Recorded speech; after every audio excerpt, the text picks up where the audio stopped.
Hello everyone, welcome back to another episode from TCG353. I'm Jamie. Today we have a really cool deck theory crafted for you guys. The basic premise is that OP16 has a lot of on KO or KO protection, and this deck bottom decks everything. So if you like this deck, leave a like. If you want to subscribe, feel free to do so, and make sure to comment below. Give me your thoughts on the video, give me your thoughts on Decklist, and just give me your thoughts in general. Let's talk about this first game up against Black Yamato Rosinante, which is a big leader coming into the OP16 meta. You will see a lot of it because the support for Sengoku is applicable to Black Yamato Rosinante. Specifically, the 7-cost Sengoku, which allows you to minus 6k to an opponent's body, establish an AK body, and ramp every single turn, which is just so incredibly strong for this deck. So far so good for us. We played out the 2-cost Asbones to draw, and we have a Tashigi to search and a Sengoku to draw 2 cards after we trash one. So we built up our trash quite nicely, and we have removal cards in hand. You will see the 7-cost Shadow Luffy in this deck list. Now this is the only deck list that we're running Shadow Luffy in. I replaced Kobe, and I believe the Shadow Luffy is better. I didn't really get to put Kobe out, and Shadow Luffy has a very niche purpose for this deck that I think Kobe doesn't really fulfill. There's just better 6-cost plays, specifically the Jozu, or you can combine stuff like what you're seeing here with a Hina into a Houndblaze for a big swing. So that big swing there was a removal or bottom decking the Rosinante and Law, which is huge. And we didn't KO it, mind you, so our opponent can protect that. Bottom deck completely bypasses Don Quixote Rosinante's. I'm just going to start calling it Rosie from now on as well, because that's a mouthful.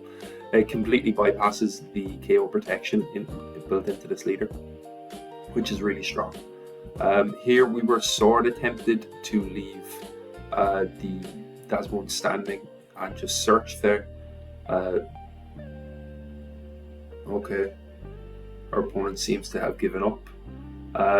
Short exhibition of what the power of this deck is. Let's go into the actual game. Here we go. Here we are. We are up against, as you guessed it, Rosinante, and this here is the game that I remember very well, very fondly, because it is really good and entertaining. We have Tempest Cake in hand, which is going to help us a lot with our removal, and we're building up our trash. Now our trash isn't at 10 yet, but it soon will be, because we have cards like Sengoku in hand. We also have 2Ks in hand for counter, and we have the leader ability as well. So it would actually surprise you how quickly you can build up your trash with this deck. Play with the Sengoku, trash a 2K and draw 2 cards, through 2 navy cards rather, and we choose to draw 2 2Ks. Play with the Tashigi and search out a Houndblaze or a 6-cost blocker that bottom decks 4. The Houndblaze is better in my opinion, because the Houndblaze will allow us to go aggressive with the characters that we have on board that aren't as strong in base power, like the Sengoku for example. Our opponent swings 5 into us, we only have 3 life, and we can expect that they're going to swing 6 or 7 with the Trafalgar Law, so we're not too keen on taking that. We'll give them a counter there. We just give them the 6-cost blocker. We want to keep our 2Ks in hand, and we do that, so we're happy about it. Our opponent has searched the Rosinante with a Rosinante and plays with the leader effect to play out Rosinante. Here we just use simple enough play, use Jozu to bounce the Tashigi back to hand and swing with the remove the Law back to hand. Bit of a brain fart there. We're going to give them 2Ks now. We have so many in hand that 2Ks probably are better countered than anything, so we give 3 2Ks that turn to stay healthy. Our opponent plays out that Rush Law, which is going to let them spawn something from hand and swing 6 into us. We give them another bit of counter. So that is 4 cards used, but we protected 3 swings, so we're kind of happy with that. Here we have a Tempest Kick. We Tempest Kick to search into something. Don't get anything that we actually are looking for, but we pull a Hina, which will help us a lot in next turn's removal. But speaking of this turn's removal, we have a Houndblaze in hand, and we have our leader ability to use as well. which will allow us to bottom deck that Rosinante. So the opponent should have there used the Rosinante to block just to get a free block off, but maybe they weren't paying attention to what I was searching, and we attached the Hound Blaze to our Das Bones so that we could swing quite big. So that was a very strong turn for us. Our opponent only has searchers on the board now and nothing of real value. Plays out the Law again, but does a funny thing where they played it out for full price, which they probably could have attached more down to leader and swung more aggressively there if they had been a little smarter with that. We used the Jinbei and Jinbei effect to bounce that Law back to hand, and we'll trash a card from hand to get the Jinbei active as a rusher. We'll swing 5 first, then we'll swing 7, then we'll swing 10. Our opponent doesn't have a blocker on the board, but they do have that Rosinante Law in hand, because we know that since we bounced it back to their hand. They swing 7 into us, and we're just going to give them counter here. I think that's the best bet. Also, next turn we have easy removal of Rosy Law. If they choose to play it as a blocker, we can either Hina and blocker it, or we can Tempest Kick, Leader Ability, and Hound Blaze it. So we do have a lot of options here. There was a slight misplay made here actually, where we could have removed both characters with what we had with the Hina Hound Blaze combo. With the Hina, could we have? I feel like when I was playing this game, I thought that I could have done better here, but maybe I'm mistaken. We could have used the Hina. No, I don't think so. Oh yeah, we could have used Leader Ability. Oh yeah, alright. So we could have used 6 cost blocker, bottom deck the Law, and then the Tempest Kick and Leader Ability, and then a Hound Blaze on the Rosinante to get rid of both of them, which would have been much smarter. But our opponent ends up having to block it anyway, which is very good for us, because we may not have been able to survive. Oh, we would have, yeah, we could have survived the crackback. But look, I'm just trying to give you guys the best ideas on plays you ought to make. They swing 2 2s into our Das Bones, and we protect it both times, one with a blocker and one counter. And here they play out a Rosinante and a Law again, so that is a very scary combination to come up against, 100%. We play over the Das Bones, which is a bit debatable actually. Oh, we play over the Das Bones because we don't have 5 cards in hand. And lucky with the Tashigi to search the 6 class blocker, which allows us to bottom deck the Trafalgar Law and go very aggressive into our opponent's life. That is a 10 here, and they have to take that. We choose to swing 3 into the searcher and 7 into our opponent's life, and here we just pass the turn, because they could actually split Dons in a way next turn to beat us if we had swung there, because they could have gone, say, like, yeah, 8 and 8, and they would have won. So we kept 2 blockers up, and we're glad we did, because our opponent didn't have the counter for it. So the more you know, I guess. Good game to our opponent. Let's talk about this UG Luffy game that we have up next. And this deck, the UG Luffy, is the original reason I Terry crafted this deck, because it uses I think it's called the Murakami No Sword card. It, for example, bottom decks 2 cards, 1 cost 2, and 1 cost 1. So in an instance here, for example, that your opponent has 2 Bonkley and 2 Das Bones, which happens so often when you're up against this Luffy card. For a situation like that, you can use Leader Ability to -1 and 1 down, and to -1 by a cost, and then you can use that effect to get bottom deck both of them, just completely disrupting your opponent's tempo and their aggression for next turn, because usually Luffy's a leader that can swing like 3-6Ks in one on turn 2 if they do hit their right curve. So it is very strong, definitely. Our opponent plays out a second Das Bone, draws a card from it. You see last turn we swung 9 because we had the Hound Blaze, and we chose to bottom deck here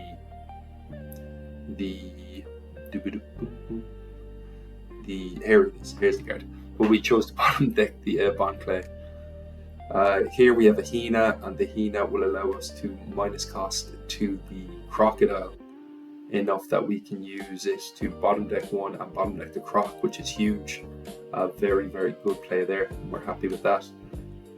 and we'll swing 5 into their leader now. So far our board positioning is much better because we can swing into the Das Bones with our standing character. Next turn we also have the 6 cost in hand to be able to bounce something back to theirs, and Searcher in hand also. They play out a Galdino and they don't crack it immediately. We'll see if they choose to. We get the trigger effect with the Houndblaze, and we bottom deck their Das Bones, which is very strong because I presume they were going to swing 6 into us, which we would have counted out, but if they swung 7 we would have had to take. Our opponent sets 2 down active with their leader ability, and maybe it's an Ivankov, maybe it's a Galdino. We'll see what they play now, and it's actually a Das Bones, which allows them to draw a card again, and they get nothing from that. We have a Sengoku in hand now, but if we want to play the blocker, then we can play Sengoku, which is fine for us. Use leader ability to trash 1, draw into a Tashigi, and swing 5 with leader. And here we are going to swing 5 with leader again, or 5 with Hina, and our opponent gives us a 2k. So it seems like our opponent's hand is kind of bricky. Maybe they have a lot of events in hand because they gave us a 3k to block out the first swing and a 2k for the second, and they were both 5s. Here what we want to do is give them a 2k here because we like our board standing up, because it means we can clear that Das Bones quite easily. Also we have a 6k blocker on the board, so if they do choose to, for example, use 4 cost, or rather if they choose to use swing just 5 into the Hina, then we'll get a free block, and if they choose to swing 6 then we can block and 1k counter. However, they chose to swing 7, so we let that go. Our opponent played out a Galdino and maybe misread the cost of my character, which is fine. We'll bottom deck the Croc because we searched into the Hina there, and we pull into a Kobe from the top. Kobe will be an option for the next turn, definitely, because it's a big character to play, but in all honesty I think Sengoku would be more useful because it allows us to draw more cards and build our trash up. Although this deck isn't using Shadow Luffy, so trash management isn't all that important. Once we get past 10, then Tempest Kick is online, and that's the most that this deck needs. So I think a Sengoku next turn will be the best play. However, I do know what we chose to do, and I don't think we chose the best play, so take from that what you will. Our opponent plays out a Galdino, and we'll see if they crack this one this time to freeze a character or not. We have 3 life, so we are in a nice spot with regards to that. Our opponent plays out another Galdino and uses leader ability and swings 6 into us. We pull a Jinbei off the top, and they swing 5 into us. We'll take a free block there, and they swing 6 into us, and I think countering out by 1 would be best, but we use the Sengoku, which I don't believe is the best idea, to be honest. So we played a Kobe here, and we swing into their characters big. The Jinbei would have been better to bounce a Galdino back to hand, I think, and to get the rush active so that we could have rushed into 2 of their characters and removed a lot without having to turn our blockers sideways.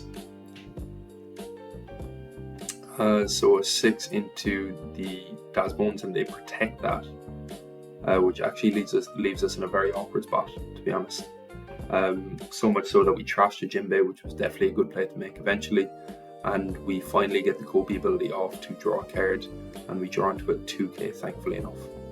So 3k counter in hand, our opponent has 2 5k swings and the ability to freeze 2 characters that we have on board. And they definitely can use the event, so we're happy about that. We have 1 down up for no reason at all other than to bluff.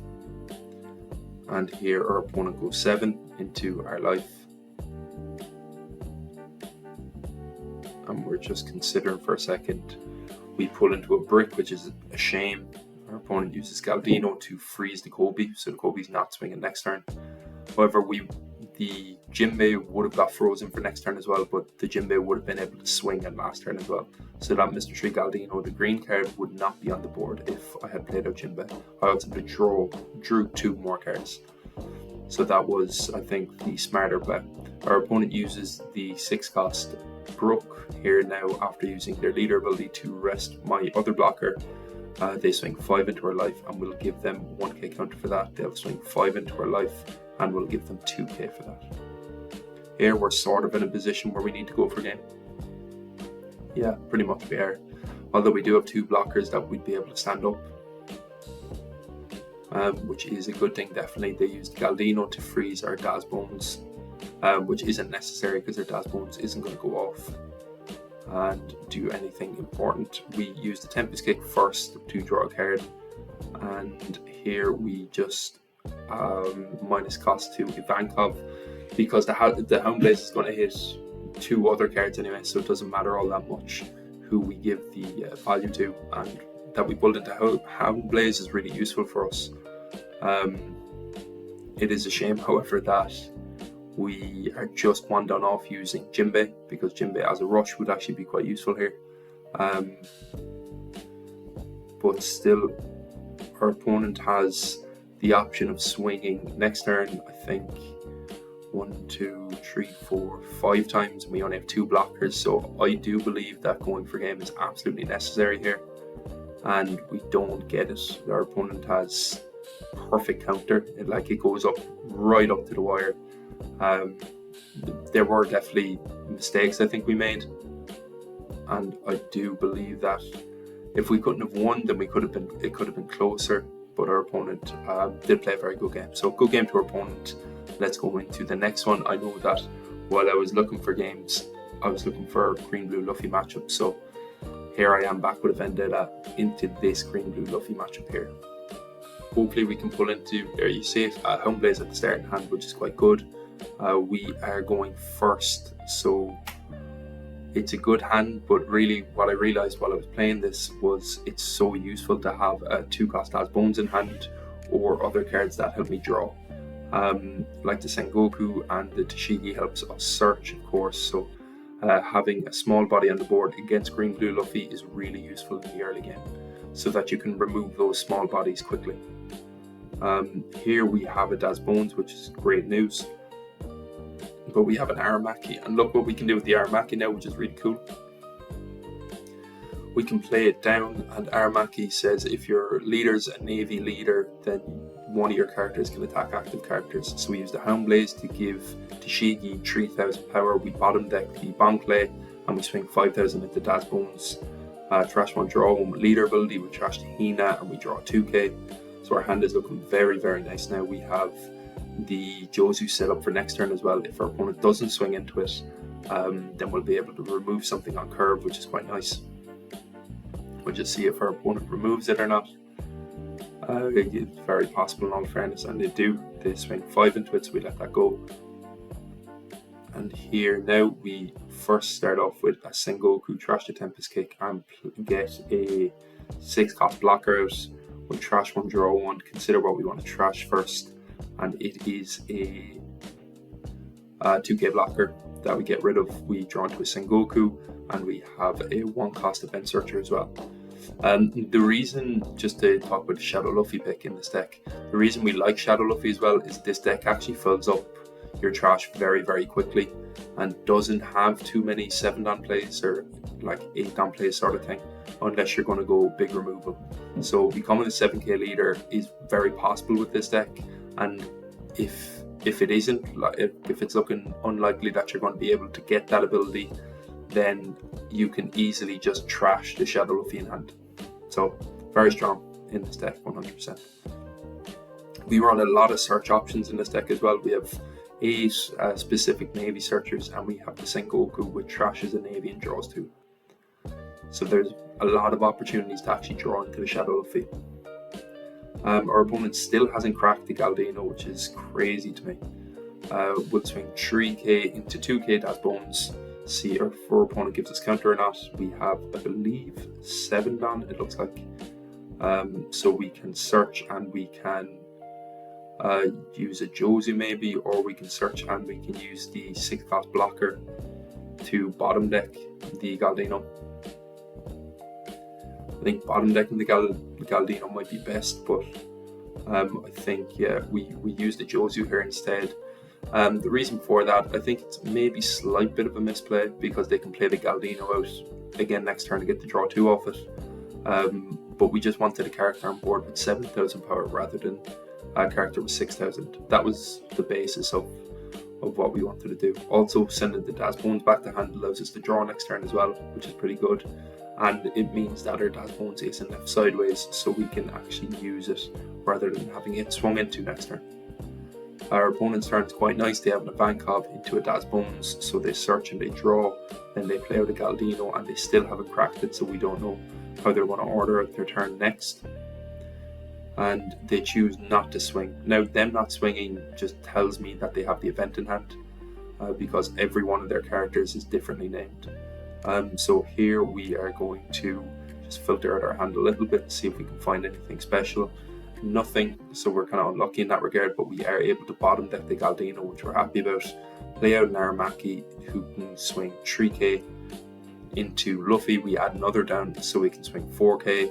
The abilities of Luffy, or the events of Luffy, are like 3k for leader and the 2k champion rifle that you see there, so unfortunate for that. Probably got our sequencing a little wrong, but what can you do? So we give them the Jozu rather than giving them the blocker, because we'll probably need the blocker to survive next turn. On top of the champion rifle, our opponent gave us a 2k and a 1k. So their board is looking quite strong. They can still get the leader ability off next turn. However, they choose to use a Jinbei in hand. So they needed, if it was just a 2 cost, they need a Bond Clay there. So now their leader ability, or that event ability, isn't online at the moment. They swing 5, we'll give them 1k there. Swing 6, we'll give them 2k. And their hand is 2 2ks and 2 1ks. They'll swing 1, we'll give them 1k. We also still have a blocker on the board as well. So here, because we can see that they don't have all their characters up, we're okay with taking that block. And our opponent concedes then afterwards, which is unfortunate. But see, the cards that they had in hand, they couldn't have got leader ability off because all their cards were too high cost. Like if they played out that Boa, for example, they could have only reset 2 Don and made it active. So that was never an option for them, and we had enough counter, I believe, to counter out the 5 swings that they had in hand. So good game to our opponent. They made a misplay, but I do think we were in the safe of the woods. Is that a saying? Anyway, if it's not, then I'm using it. We're playing up against Yamato here, and Yamato is another deck in OP16 that has on KO, and that is the 8 cost unblockable that you see on top of their trash there.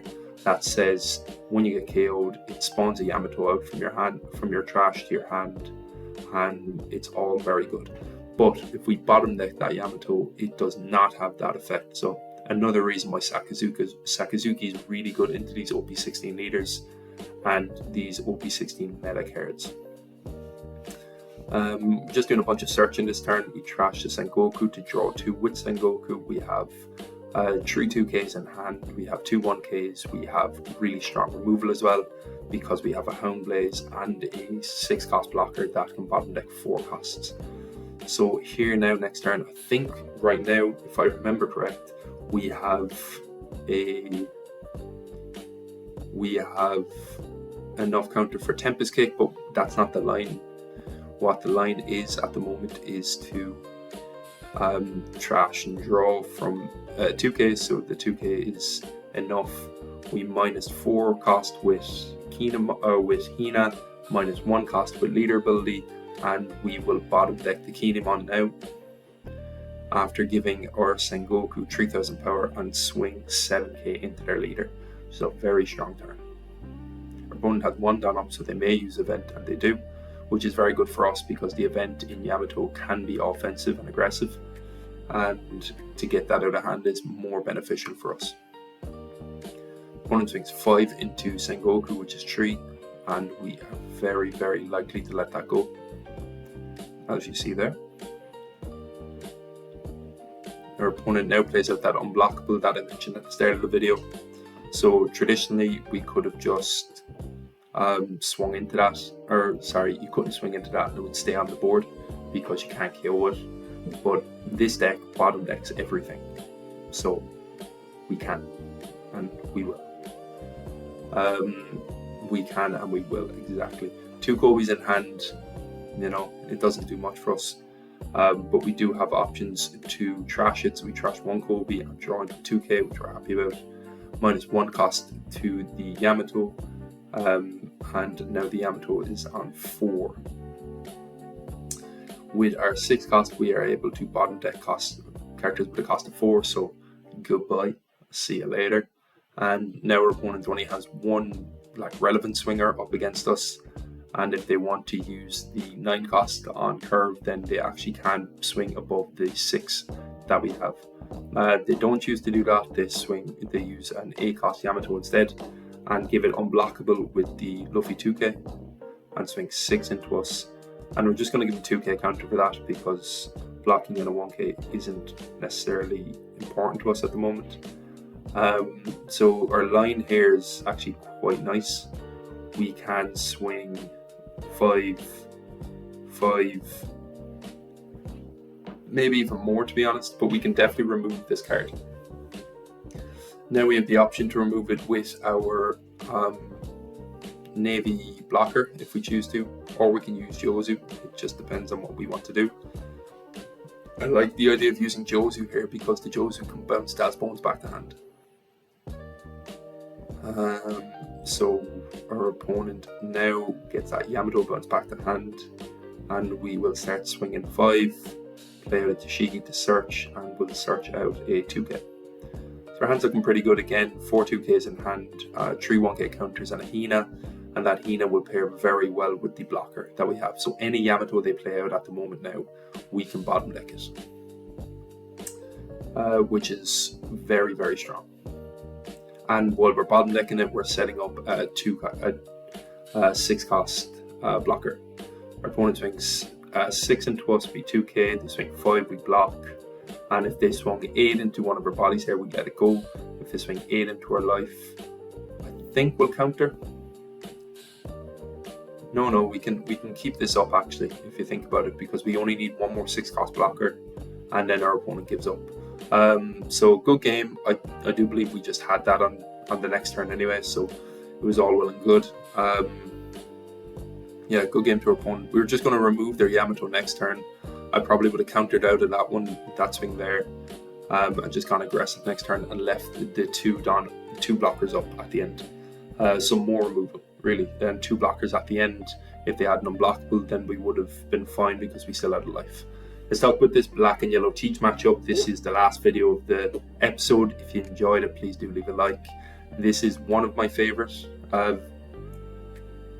examples of the gameplay of this deck, and one of the great reasons why I actually think Sakazuki is really good into this meta, because it bottom decks everything and teach is all about on KO. So you saw there that we were able to bottom deck a card that would normally have allowed teach to draw a card and rest one of my 6 costs, and they can't do that because it was bottom decked. Same story here. We have 9 cards in trash, so when we play out the Tempest Cake it makes 10, and we can minus the cost of that card down to 2, which allows us to Houndblaze it. We'll draw 1 trash 1 card, and we'll actually trash a 6 cost blocker, swing 8 into our opponent's life, and they take. We've also set up a Daz Bones, which we've drawn from as well. So Daz Bones is really good for consistency in this deck because you can draw much more easily. Our opponent on their 5 down turn plays out a Borsalino, and we have the ability actually to get rid of that, which I do believe we will. We're just considering what we're going to trash and draw from. So swing with the Daz Bones is best at the start. Maybe your opponent takes the block, but they don't, and will bounce the Daz Bones back to hand and bounce the Borsa back to hand. Select the card to trash, which will be the Sengoku, because after this we're just going to keep using Jinbeis to just get aggressive with swings, really. Our opponent could use a Blackbeard here and search out a... They use a Shiryu, but they could have used a Blackbeard and put something on top of their life. They use a Shiryu instead, which allows them to put my age on top of life. Swing 7 to us, and we'll take that because we know we are going to be able to Oh no, we can't bottom deck it this turn actually, because we don't have a 10 down for it, but we did pull into the blocker when we drew one trash one, or when we played the Das ones to draw. We drew one trashed one there, and we trashed the Hina. We pulled into another Hina, and with our Tempest Kick, we're able to bottom deck their Shiryu. So we're very safe here. We have a blocker up, and also we have a lot of counter in hand and a life. So if they did spawn out anything from life, which isn't really a threat from Teach at all, because they only spawn out 1-cost characters, then I think we'd be fine. Our opponent is coming into their 10 Dawn turn, however, which could be scary for us. So they play a Jahaha, a Zihahaha, and make us put a life to the end. We get 6k swung at us, and we'll just give them 2k here. And if we can pull into, like, we have -4 and -7 on the board, and we have leader ability that can get rid of, that can -1 more. So we actually have the ability here to -3, which will bring it down to 6. And this here is just a massive blunder. So I got the numbers wrong, I guess, which is a bit silly. But we play out a Sengoku, trash a Sengoku, and cross our fingers, and we pull into a Hound Blaze, which is absolutely what we needed. We pulled a Kobe for counter as well. So that is just extremely lucky, I won't lie. And we're able to bottom deck the Teach that way. So we'll swing 7 into their life, we'll see what happens, and we'll swing 8 into their life also, and see if they take this. They might give us 2/2Ks here. Another added benefit of bottom deck and everything is that Teach in this game did not use leader ability once, because there wasn't a turn where they were able to keep a character on board, which is very, very strong. Our opponent is searching now. I'd imagine they're searching out an 8-cost Teach. They use Jahaha to play that out. They could have just used the Teach itself and used the Zahaha as fodder for leader ability, but they did not. And here we will give them either a blocker and a 1k or a 2k counter. Doesn't matter to us much, to be honest. Right now we don't have options for removal, actually. So we're inclined to want to go for game, and I think a good way of doing that is to just poke 5 initially and see what happens. Playing out a Sengoku, we'd probably trash the Jinbei just because we don't really have the counter for it. It's unfortunate with the Jinbei that we can't actually remove that Blackbeard there, because it has +1 cost. If it didn't have +1 cost, we could use leader ability and bounce back to hand. They did trigger out that guy from life, the Vasco shot, which put our blocker sideways. So when that happened, I was pretty adamant that we're going to have to go for game there. Then they use leader ability to protect our last character, or their last character, to protect that swing. So I'm thinking, okay, they're probably bricked up. We'll swing 7 again, and they actually do have 2k and a 1k. And here we'll just choose to swing 7 again with the Sengoku. And if they have 2k and a 1k, they can use it. If they don't, we'll swing 7 again. And our opponent has 2k and nothing else. Good game. That was intense. I enjoyed that one. Hope you guys did too. That was very close. The only time that they used leader ability was at the end of the actual game, which is absolutely nuts. We just consistently removed all their board, and they didn't activate one on KO effect unless it was from life that whole game, which is crazy. So I hope you see the power of Sakazuki in this meta. It is very, very strong, being able to bottom deck a lot of characters. Works against Blackbeard, works against Rosinante, works against UG Luffy, because you can bottom deck 2 things at once, and it works against, what's the other deck now? Many decks, yeah, the Yamato as well. The A-cost Yamato, that's unblockable, you can bottom deck that. So OP16 just wants to get bottom decked, and Sakazuki can do absolutely that. If you like this video, leave a like. Please do leave comments as well. I love hearing from you guys. If you didn't like this video, then you know, pretend to like it, and that will make me feel good. If you'd like to subscribe, I'd appreciate it. And that is all from me. I hope to see you in the next video. Bye now.